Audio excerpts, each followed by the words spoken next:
Curious George, Haunted Halloween. Adaption by C.A. Krones. Based on the TV special, Curious George, A Halloween Boo Fest. Written by Joe Fallon. This year, George was spending Halloween in the country. The last autumn leaves were falling. George and the man with the yellow hat were busy raking. Mrs. Renkins rode by on her bicycle. "Halloween's here! Hang on to your hats!" she shouted. "Happy Halloween, Mrs. Renkins," said the man. George was curious. Why would he need to hang on to his hat? George went to the Renkins' farm. There were so many pumpkins. His friends, Allie and Bill, were there too.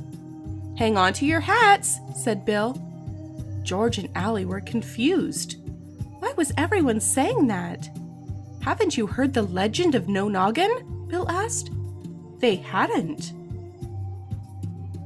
Then Bill told them the spooky story.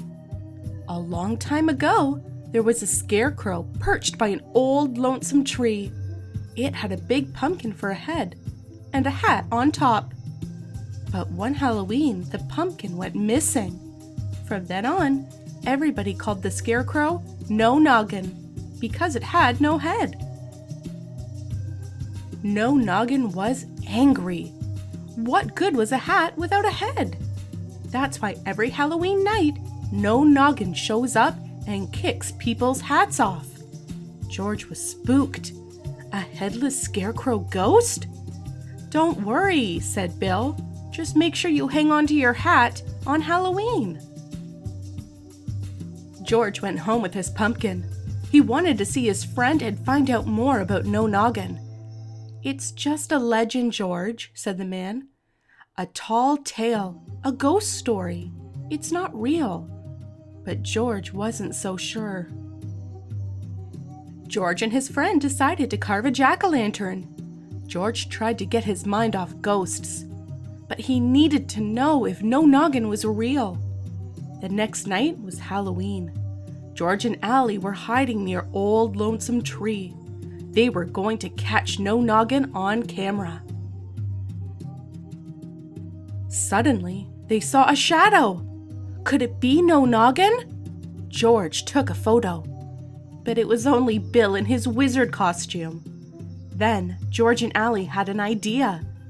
Bill could catch No Noggin with his wizard hat. Bill stood near old lonesome tree. He walked back and forth and waited for No Noggin to kick his hat. Suddenly, Bill's hat flew off his head.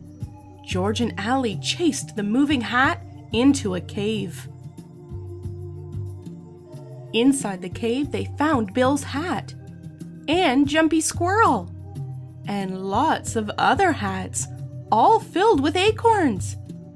There was no headless scarecrow. It had been Jumpy all along.